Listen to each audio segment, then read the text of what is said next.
My girlfriend Sarah's first love supposedly lost his memory. The story was that his mind was stuck back in the days when he and Sarah were madly in love, completely forgetting the years that had passed since. To help him recover, Sarah decided to bring him into our home. She told me, "David, Brad doesn't remember anything else. He only remembers me. He literally has nobody else in the world right now." I watched them out on the balcony, kissing passionately, and later saw them tangled up together on the living room sofa. I didn't say a word. I just quietly closed the door to the bedroom and crossed another day off the calendar. There was only half a month left before my planned departure anyway. If Brad's memory only had room for her, then I decided my memories could include everything in the world except for her.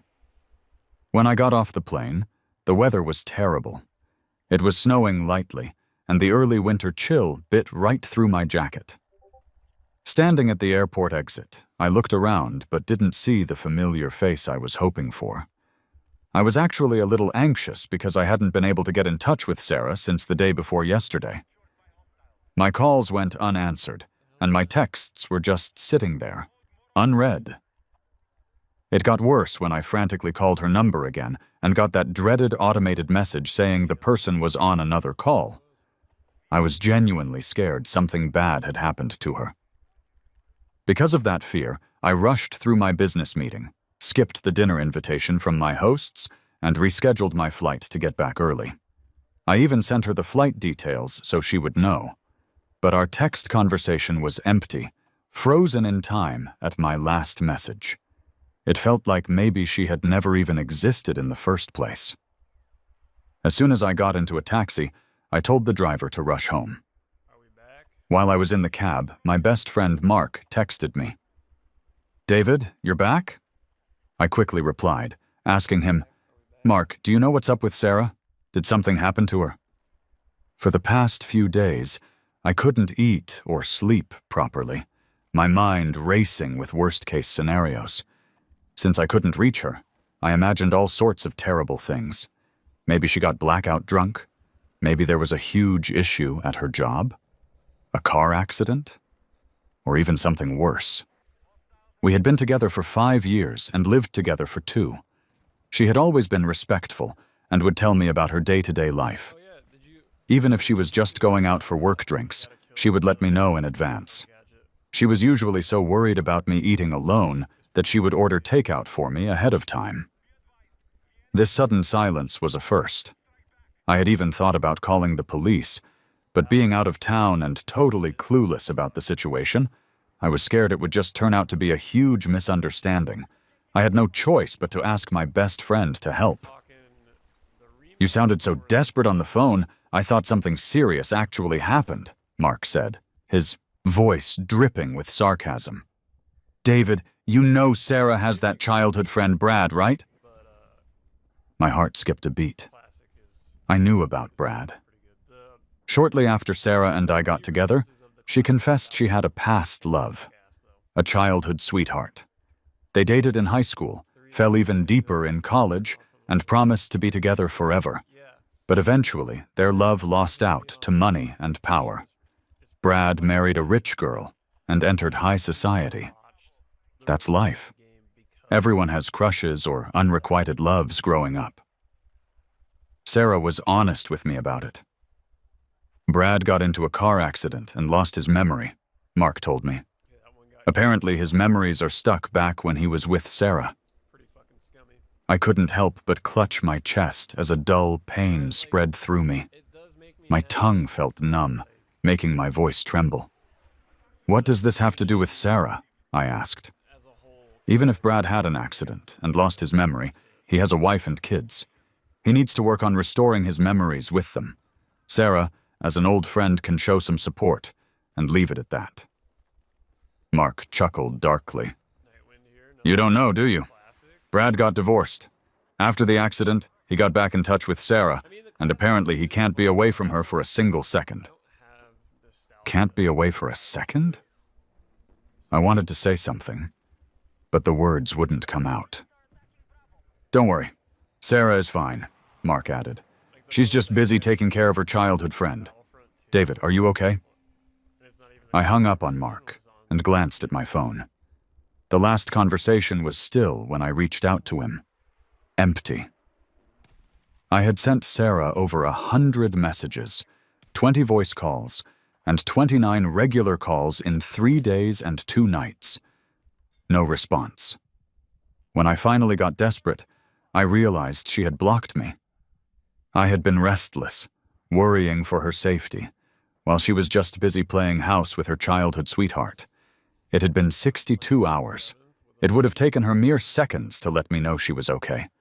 But in those seconds, with her old flame around, she had no time to spare for me. My heart felt hollow. The person who once meant everything to me felt like they had vanished. When I got home, I punched in the entry code twice. It showed incorrect both times. As I was about to call the property manager, the door opened. A man in a bathrobe, slender and handsome, stood there. I knew it was Brad. I had seen his photos before. Honestly, he didn't look as good in person as he did in those pictures. He seemed surprised seeing me standing there with my suitcase, looking travel-worn. Sarah told me you wouldn't be back until the day after tomorrow, he said casually. Oh, sorry. When I was with Sarah, the entry code was my birthday. In the kitchen, the exhaust fan was roaring. Sarah, wearing a bunny apron, was busy making soup. Her face darkened a bit when she noticed I had returned. She wiped her hands and approached me. David, you're back? You should have given a heads up if you were coming early, she said, a hint of blame in her voice. My heart sank a little more. Was she upset? I came back early and interrupted her time with Brad? I pulled out my phone and showed it to her. Sarah, I've called you 24 times. I sent over 100 messages. Did you block me? Is it my fault for not saying something sooner? Maybe I sounded off, and Sarah's face didn't look good either. She seemed awkward. She opened her mouth, maybe wanting to explain, but all she managed to get out was, David, if I'm not answering the phone, it's for a reason. Why do you keep calling when there's no need? In that moment, I just snapped. The anxiety and unease of the past few days turned into pure anger, like vinegar hitting baking soda, sour and overwhelming. Beside me, Brad chimed in with a tone that was trying way too hard to be innocent. Sarah, talk to David properly. Don't fight because of me. I gave Brad a harsh glare. What did our fight have to do with him? Sarah started pulling my suitcase and said, It's no big deal if you're back. That rubbed me the wrong way. This place where I've lived for 2 years, this home I set up myself, how can she say it's no big deal if I'm back? Was I wrong to come home? But right now, I didn't want to argue with Sarah, so I went to grab my shoes from the cabinet to change. That's when I noticed a bunch of men's shoes in the cabinet. Maybe 27 or 28 pairs. The not-so-large shoe cabinet was packed tight. All kinds of styles, but none were mine. Sorry, I have too many shoes, so I took up a bit more space in the cabinet, Brad mentioned, while pointing to a worn bag beside him. I put your shoes in that bag for now. He said it with an innocent smile. If you had come back a couple of days later, Sarah and I would have set up another shoe cabinet for yours. I took the bag and bent down to find my slippers.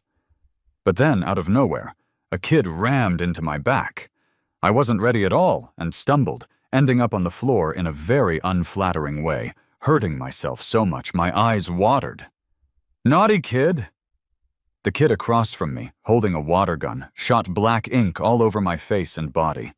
The black water splashed all over my hair, my beige sweater, and even my alpaca coat that I hadn't had the chance to take off yet. I stifled my pain and reached out to grab the little brat, but Brad suddenly yelled, "Don't touch my kid!" He pulled the child protectively behind him, tears welling up in his eyes immediately. David, I'm sorry. The kid doesn't know better. Don't make a big deal out of it. The brat from behind Brad stuck out his tongue at me. Nya, nya, nya. Brad was quick to ask the little brat to apologize. Timmy, apologize to the gentleman. Pfft! Timmy spat on the ground at me. I'm not apologizing to a bad man. Saying that, he turned and ran off. I wiped the mess off my face, wondering what kind of decent family fills a kid's water gun with ink. Clearly, it was done on purpose. As for my so-called perfect girlfriend, she was just standing in the kitchen staring at the stove like she was catatonic. I suddenly found it funny. I looked at Brad and asked, Brad, did you just say I shouldn't take it out on the kid? Yeah. Brad smiled, all innocent. David, you're an adult. Why stoop to a kid's level? You're absolutely right, I chuckled. Brad, you're not a kid, are you? I asked with a grin. Then, without warning, I slapped him across the face. And then again, backhanded. All the anxiety, the stress, it found an outlet. I grabbed his hair and slammed him against the wall. They say if you have amnesia, a few more knocks might get your memory back. My voice carried a hint of menace. Brad wailed. He had always played the fragile, pretty boy his whole life. He loved acting pitiful. But this wasn't an act. He had never been much of a fighter. I beat him until he cried, and that satisfied a dark part of me. Sarah, my girlfriend, who had been pretending to be a ghost in the kitchen, finally ran over to pull me away, consoling Brad tenderly. Watching them embrace each other, it hit me deep in my bones. Sarah was such a joke. Back in the day, when Brad and she were deeply in love, he ran to a rich lady's embrace for money and status. She once pleaded, kneeling in the rain for him not to leave her. But he did, finally leaving her behind. 6 months later, she started chasing after me. At first, I didn't know about her past with Brad. She was beautiful, presenting herself as classy and gentle. She portrayed herself as the caring and supportive partner. She was a great cook and respected my wishes. I once thought I was lucky to have found such a woman. My friends were envious too. But I never imagined that after Brad's supposed accident and memory loss, she'd change so drastically. Her eyes no longer even saw me. David, apologize. After comforting Brad, Sarah finally turned to me. David, I can't believe you're like this. How could you hit Brad? Apologize. I tried to push down my irritation. Well, actually, I wasn't that mad anymore. Seeing the red marks on Brad's face, the messy hair, him sobbing, it all just seemed like a joke to me. Sarah, what if I don't apologize? I asked deliberately. When saying it, I glanced at Brad. I couldn't quite get why, with a supposed rich wife and a kid, accident or not, amnesia or not, why he'd find himself here with her acting like this. Even with a clouded mind, the sight of the child should have been a reminder to keep away. Unless Brad's marriage was in crisis. Sarah probably never dreamt that I, who usually seemed mild-mannered, would refuse to apologize today. She got so red-faced, and after a long pause, she stammered, David, if you don't apologize, we're breaking up. Wow, this woman really has guts now, bringing her ex-boyfriend home. No clever retort after all that back and forth, just the threat of a breakup? Did she never consider that when she ignored my calls and texts, just to hang with her ex, I might be the one to end it? I turned and started heading into the room to pack my things and leave. Letting go of the past can sometimes happen in an instant. Or maybe the person I once held so dear died the moment Sarah chose to be with her ex. But when I walked into the bedroom, I was furious all over again. All my clothes were trashed, scattered all over the balcony among the trash bins, buckets, and mops. Even some of my toiletries were in that mess. I was ready to pack up and leave, but seeing this mess, I stopped in my tracks. The word breakup didn't hold any meaning, once said, but just walking away like this makes me seem like a loser. If I'm not happy, why should I let Sarah and Brad be? I yelled, "Sarah, care to explain this?" She seemed a bit guilty, but she would never admit she was wrong. She just tried to find fault in others. "David, how long are you going to keep this up? Look at you," she said. "Ever since you got back, have you been calm for a second? You hit Brad, you won't apologize, and now this? If you hadn't shown up unannounced, I would have naturally fixed everything by tomorrow." Beside her, Brad, now with the face I slapped twice, whimpered, "Sarah, talk to David. Don't let us argue because of me." Then he hugged his little kid and cried, "I'm cursed with bad luck, and with amnesia too. I remember nothing except you." Watching his dramatic act, I couldn't help but sneer.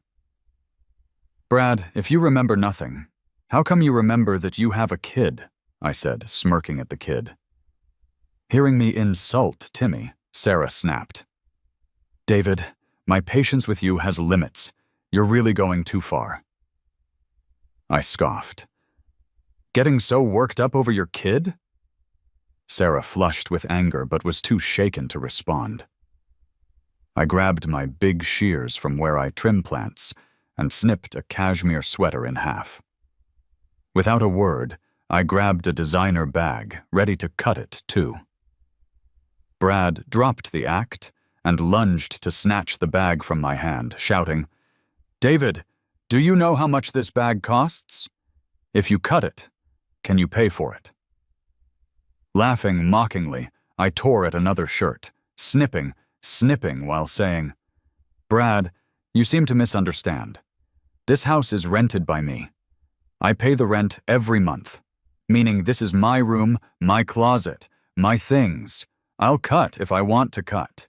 You, as someone who illegally entered my room, shouldn't you consider paying for trespassing? Aren't the things in my closet mine?" I gestured with the scissors, grinning manically at Brad. Sarah didn't look pleased, and neither did Brad. Eventually, Brad had to move his stuff to the guest room under my pressure. Sarah bustled about. When she finished, I called out, "Sarah, change the sheets." Her eyes cold, she replied, "David, quit pushing it." "Will you change them or not?" I asked directly. She grabbed a blanket from the closet and slammed my bedroom door shut. Despite this drama, she suddenly hugged me tight. But all I smelled were mixed scents. Oil smoke, Brad's cologne, and a cool, sugary scent. Altogether quite nauseating. Solving this with her body? I slapped her face, pointed at her, and said, "Sarah, don't let me despise you. What's up? 3 days and nights with your old flame and still unsatisfied. Don't let me see your disgusting face or I'll be tempted to end you." I was acting like a jealous husband, intensely bitter. Sarah thought the same, thinking I was just jealous and throwing a fit. So while packing, she said, "David, don't. Brad's really pitiful. Apologize to him later, okay? And when did you start cussing or reaching for scissors? Oh, and send me some cash later, like 10 grand will do for now." I sat on the window ledge, watching her ramble. Hearing this, I finally asked, "What for?" Sarah seemed annoyed, the veins on her hand standing out as if she clenched her fist. But she unclenched and kept making the bed. "David, you cut Brad's clothes, so you should compensate him, right? Plus, Timmy's pretty scared. After dinner, I'll take him out for a treat or something. And..." At this part, Sarah looked up at me, almost boasting. "I got accepted," she said proudly, her words dripping with smug satisfaction. "David, I finally landed that government job. Surprise, right? If it weren't for the stuff with Brad, and if everything was still like it used to be, I'd naturally be happy hearing she got the job. It was a struggle over 2 years of trying. She used my resources, even needed me to pay for classes. One of those courses cost $58,000, and she couldn't even stick with it. Now she's finally made it. That's good. But does she actually think just getting the job means she's in the clear? Has she forgotten there's more to this? I smirked. This woman, whom I supported all along just to see her make it, is still struggling and threatening me with a breakup? She probably noticed my smile and asked, "David, isn't your wife amazing?" "Yeah, amazing," I nodded seriously. She is something, already trying to woo a married man before fully landing the job. All right, you should come out and have dinner soon and make sure to apologize properly to Brad. Saying that, she opened the door and left. I stayed at the bedroom door, listening to her gently calming Brad down. Don't worry, David is just a bit stubborn.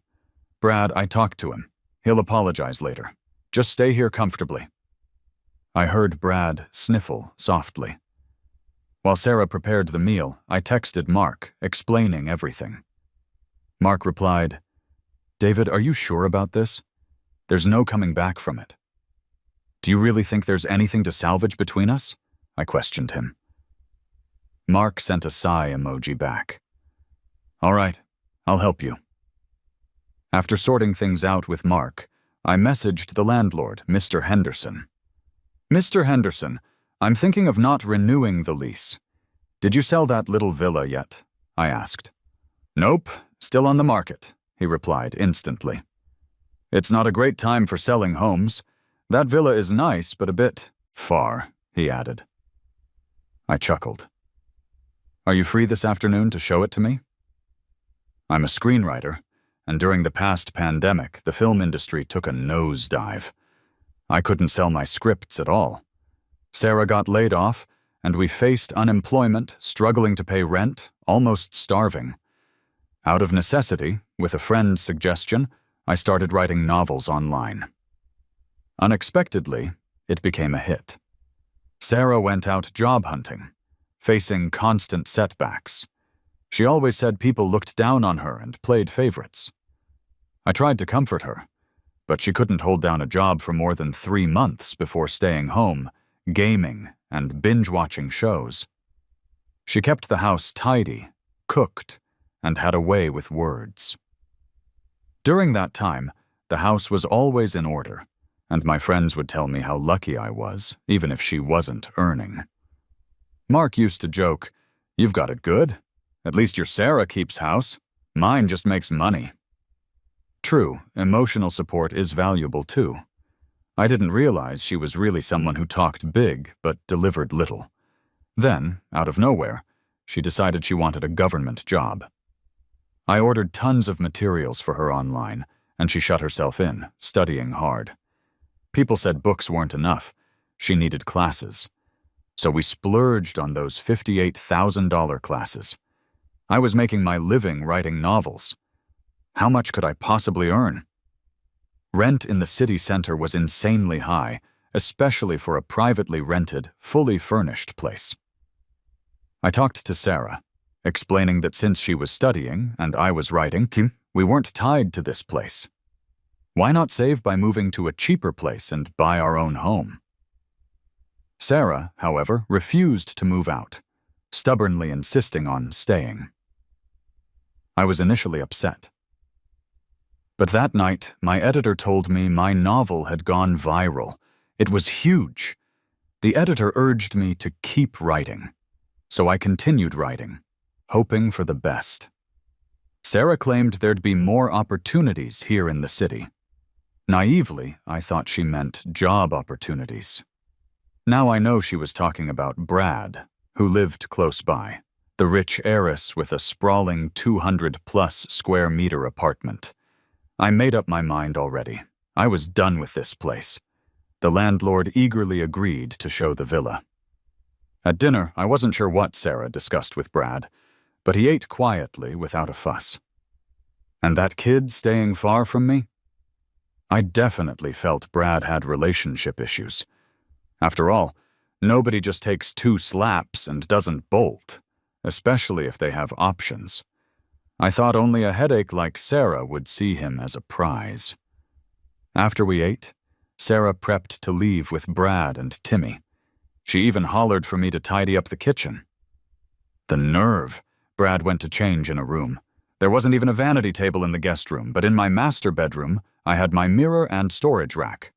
When I saw him heading to my room again, my hands itched to stop him. Brad, I'm not your friend, and frankly, I don't like you. Don't you get it? Did your parents never teach you boundaries when visiting? Who told you it's okay to just wander into my room? Brad paused, eyes tearing up, looking sadly at Sarah. I sneered. Brad, if you like this woman so much, why don't you leave your wife for her? At that, I looked right at Sarah. With tensions flaring, Sarah rushed over, pulling me aside, exclaiming, David, what's your problem? What's my problem? I feel like you can't just pick the soft targets. Since I already dealt with Brad, I couldn't ignore the rest. So I kicked Sarah in the shin. I snapped, Sarah, are you blind or something? Why are you bringing every idiot home? You got slapped twice and still sneak around my room? Can't you tell what's going on? Sarah's face turned red and white from my words. As for Brad, I don't know if he genuinely doesn't know how to argue or if he's just used to acting like a nice guy. Somehow he had the nerve to say, David, I'm sorry, don't be mad. When Sarah and I were together, we never kept any boundaries. I replied coldly, You're talking about the past. If you don't care about boundaries now, are you still trying to make her happy? And why didn't you marry her back then? You looked down on her for not having money but still came to her for help. You can't have it both ways. This drama ended with me insisting Sarah dress up.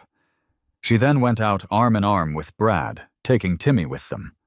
Quite like a little family of 3. After they left, I also went out with the landlord. His villa isn't big, just a 3-story building, but it has a large yard. He had it landscaped with some trendy plants, and there's a huge persimmon tree at the entrance. It was remodeled 2 years ago, originally for his daughter's wedding. Mr. Henderson laughed. She bought a place in M City. This one is just sitting idle, so I'm planning to sell it. When he mentioned his daughter and son-in-law, his face beamed with happiness. I was really satisfied with the house. I was on this business trip for a website platform event. The editor-in-chief mentioned that a film company was interested in my novel and wanted to discuss the rights and meet me. Signing the rights agreement with the website and the film company was thrilling and exciting. I urgently called Sarah to share this great news. But she didn't answer. Over 2 days and 3 nights, I called 53 times and sent 109 messages asking if she was safe. She ignored them all. When I got back, I realized she wasn't meant to share any part of my life anymore. I paid the deposit for the house and asked the landlord for a favor. The deal was settled. As soon as I got everything squared away, Sarah texted me asking for money. She was now totally unashamed and demanding about it. I replied, "This month's royalties haven't been paid out yet. If you need money urgently, just use your credit services." She called, saying her limit was low and many places don't accept that kind of payment. Figure out a way. I chuckled. "David, you didn't used to be like this," she said. "Yeah, I wasn't like this before. Whether you're a man or a woman, you get into a relationship hoping to grow old together. Maybe not always hand in hand, but at least supporting each other, taking responsibility." Then she asked, "David, didn't you save some money?" "Where'd you hear that? With our expenses, which you know, and you haven't brought in a dime in over 2 years. Rent, utilities, and you still insist on branded clothes. Sarah, you can't expect a man to take care of you forever, can you?" I hit a sore spot, and Sarah hung up. Then she sent a message. "David, you're just impossible." I didn't reply. Over the next few days, Sarah and Brad were inseparable. She got several credit cards and loans to spend on shows and outings with her first love. To them, it was like I didn't exist. At home, I'd catch them wrapped up in each other's arms on the balcony, kissing. One night, I accidentally walked in on them getting cozy on the sofa, lost in each other's world. Meanwhile, I discreetly moved my things out while they were caught up in their passion. I removed every trace of myself from her life. 3 days after moving into my little villa, Sarah called me. The lease was ending, and the landlord was taking back the apartment. Over the phone, Sarah asked, "David, where did you go?" "I moved out," I laughed lightly, leaning against my window. The fiery red maple leaves outside were stunning. Next door, someone had orange trees, and despite the cold, their leaves stayed vibrant, dotted with ripe oranges looking beautiful. In my yard, the persimmon tree was full of ripe fruit. With no one living there before, no one had picked them. Now the leaves had fallen, and the persimmons stood out like little red lanterns on the branches, like a picture from a New Year's poster. Life's pretty good like this. When did you move out? Where did you go? Why didn't you tell me or discuss it? By the way, can you pay the rent here? I laughed freely. Sarah, where I move has nothing to do with you. With that, I hung up and promptly blocked her. Brad, meanwhile, had lost his memory but remembered only her. So he, along with Timmy, clung to her. Sarah treated him just like in the past. They fell in love, and stayed that way as if I never existed in their timeline. Since that's how it is, I graciously stepped aside for them. I disappeared from Sarah's life, taking away every piece of me. I could selectively recall everything but chose to forget her. She didn't deserve a place in my memory. 3 days later, Sarah became famous. A scandalous little video of her was trending everywhere online. Mr. Henderson called me, gossiping wildly. David, who knew Sarah, always so well behaved, could be such a wild thing?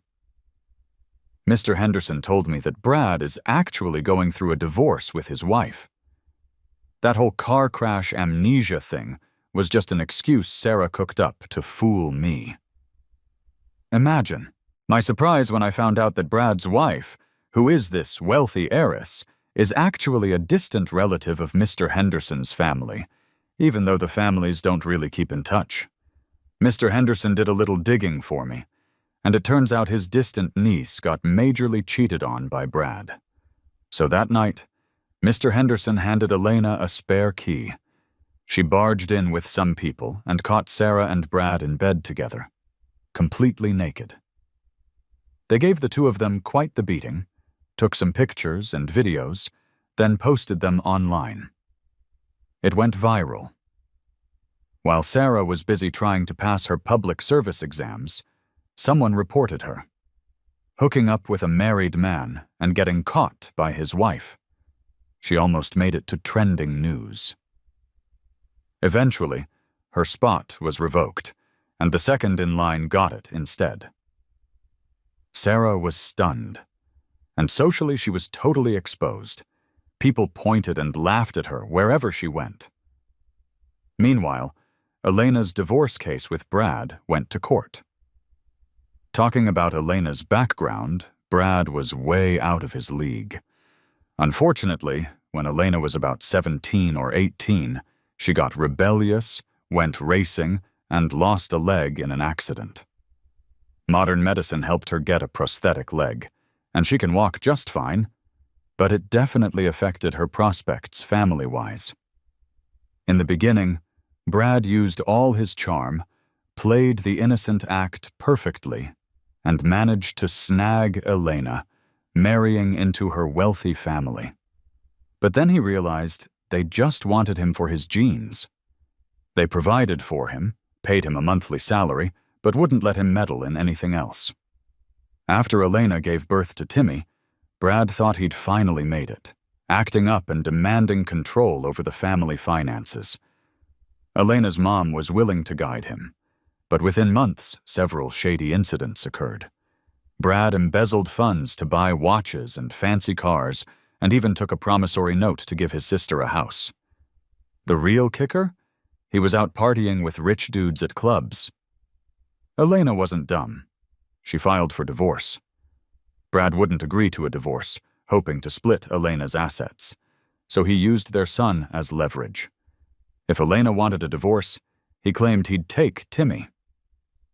Of course, Elena wasn't having any of it. They registered at the Civil Affairs office and were in a cooling-off period. Brad anxiously looked for his next gig, realizing the guys at clubs just wanted his money.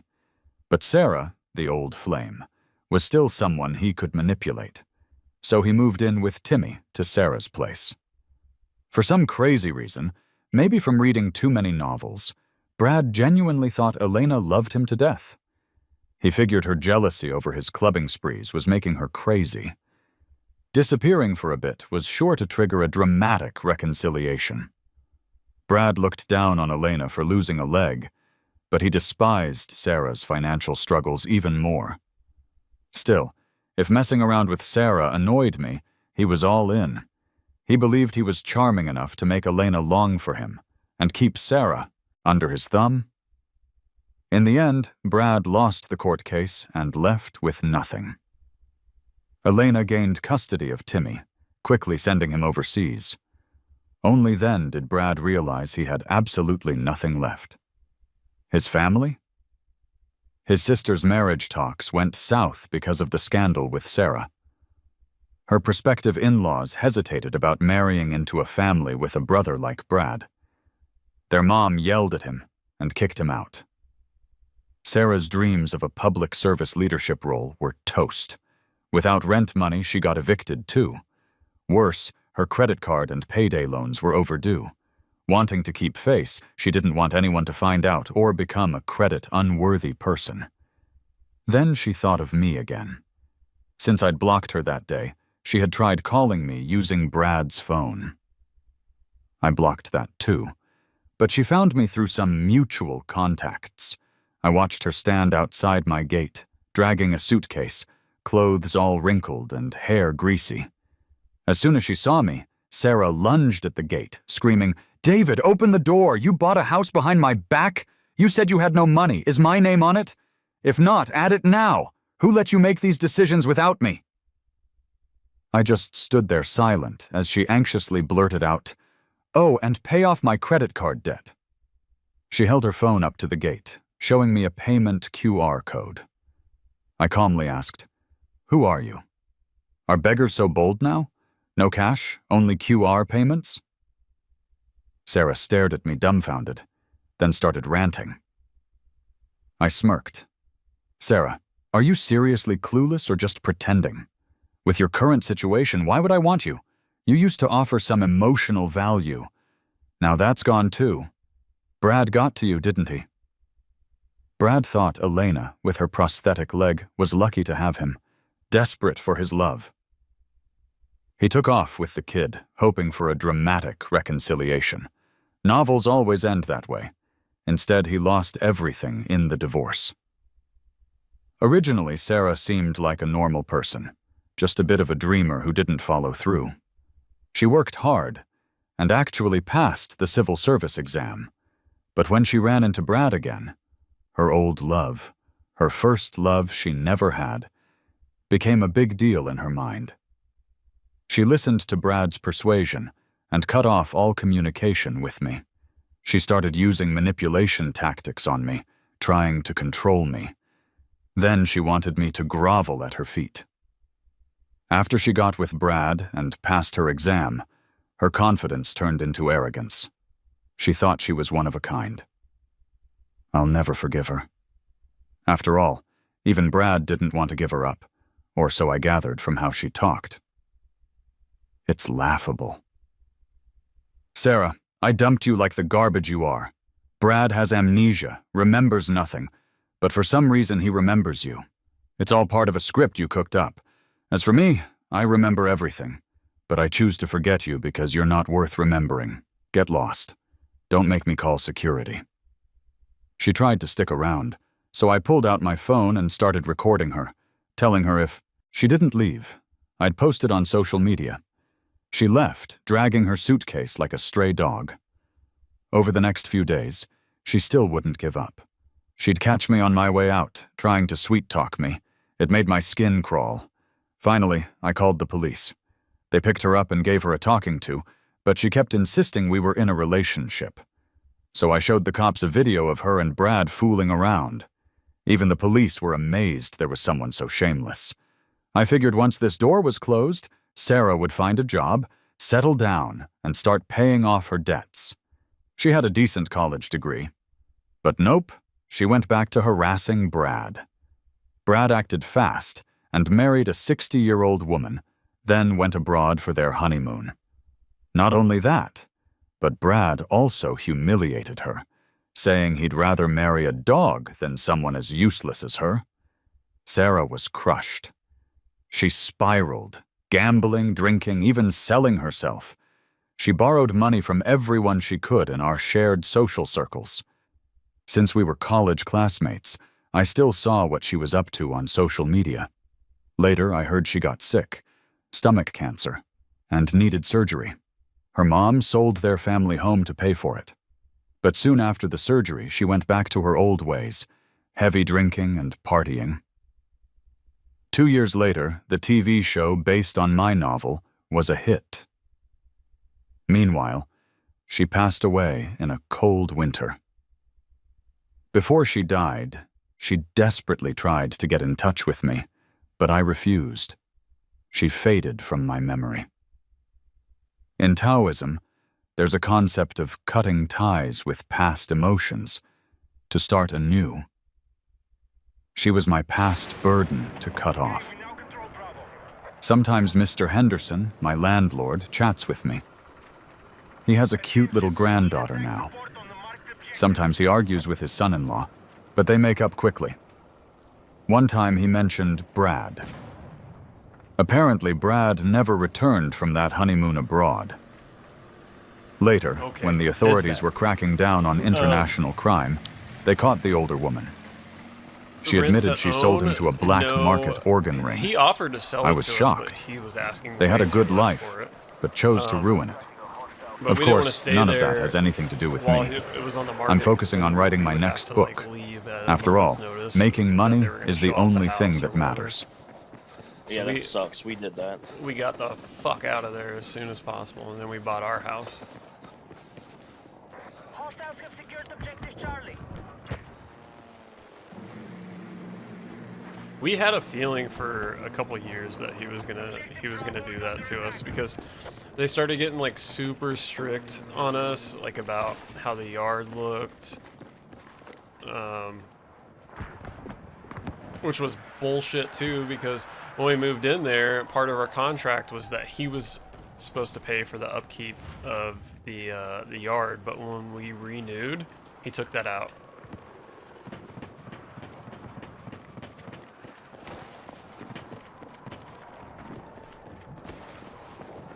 Our troops are attacking Charlie. Um, All units, mission is still on target. Good work. Dogs are better than cats. Oh, look, the one thing we can agree on. My wife has wanted a cat for a very long time, but I don't care for cats.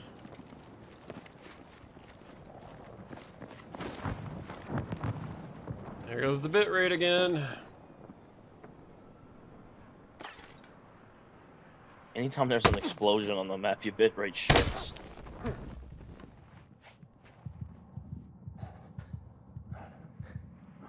Hostiles are attacking Alpha.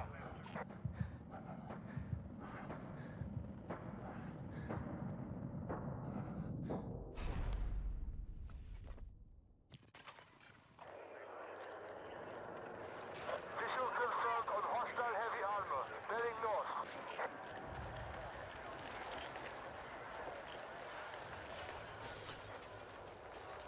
I'm pissed.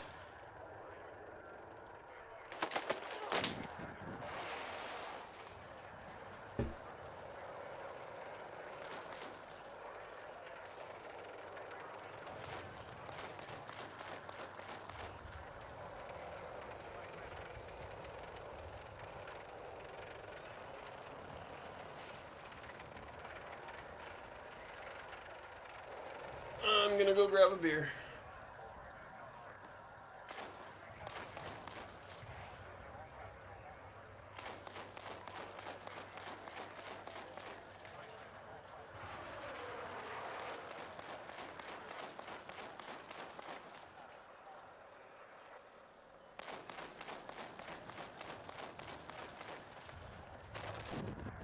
The enemy are attacking objective Alpha.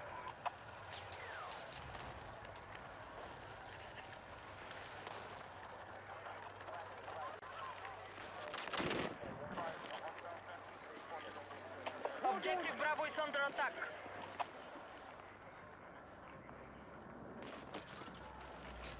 Let's go.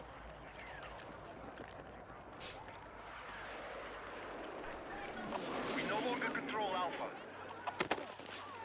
Yeah. Our troops are attacking Charlie. Oh. Cool.